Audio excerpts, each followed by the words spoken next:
Recognize the member from Davenport.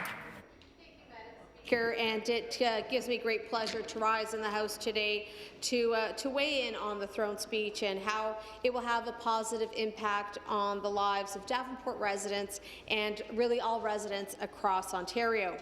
I'm pleased that our government remains committed to creating jobs, grow the economy, and help people in their everyday lives. The programs outlined in the throne speech are important to our province and are crucial to those who may not benefit from stable jobs or good pensions and find it difficult to deal with the cost of electricity. Over the last few months, I met with a number of constituents who are concerned about the price of electricity, and I've received a number of emails from constituents expressing the same concern. And it is a concern, Madam Speaker, that I have raised on this side of the House time and time again. And the throne speech demonstrates that our government has listened and has taken this seriously. Our government has announced an intention to introduce legislation that will provide relief on electricity bills to Ontario consumers. This legislation would provide a rebate equivalent to the provincial portion of the harmonized sales tax. This 8% savings would go into effect on January 1, 2017 and would result in savings of about $130 a year for a typical Ontario residential consumer. This is great news for all of us, and I'm sure my constituents in Davenport also agree. Our government will also remove the debt retirement charge from residential electricity bills, making electricity more affordable for low-income families through the Ontario Electricity Support Program and investing more than $2.6 billion to help homeowners and businesses reduce energy use to save money.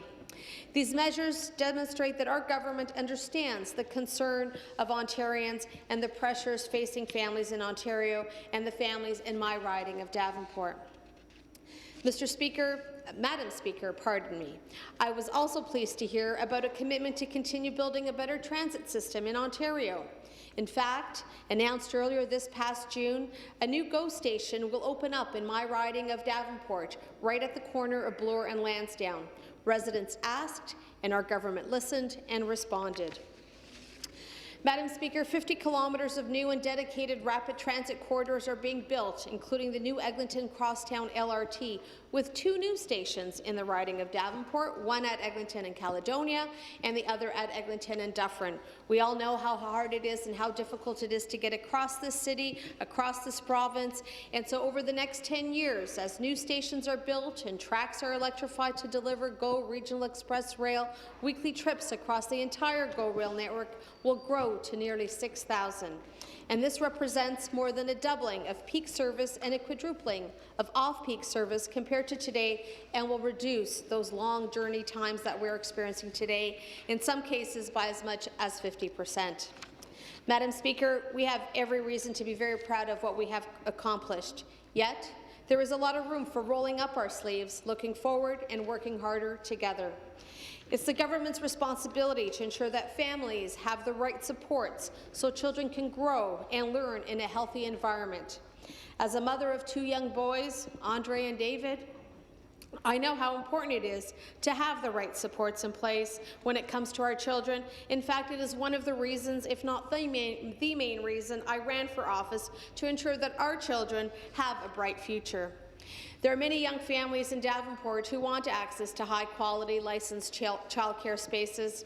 To meet the demands of a growing and changing province, within the next 5 years, starting in 2017, our government will help to create another 100,000 licensed spaces for infants, toddlers, and preschoolers so that more working families can find quality, affordable care and, above all, safe care for their children. Madam Speaker, I'm very proud of what this government has already achieved, and I'm very, very excited about what we will achieve.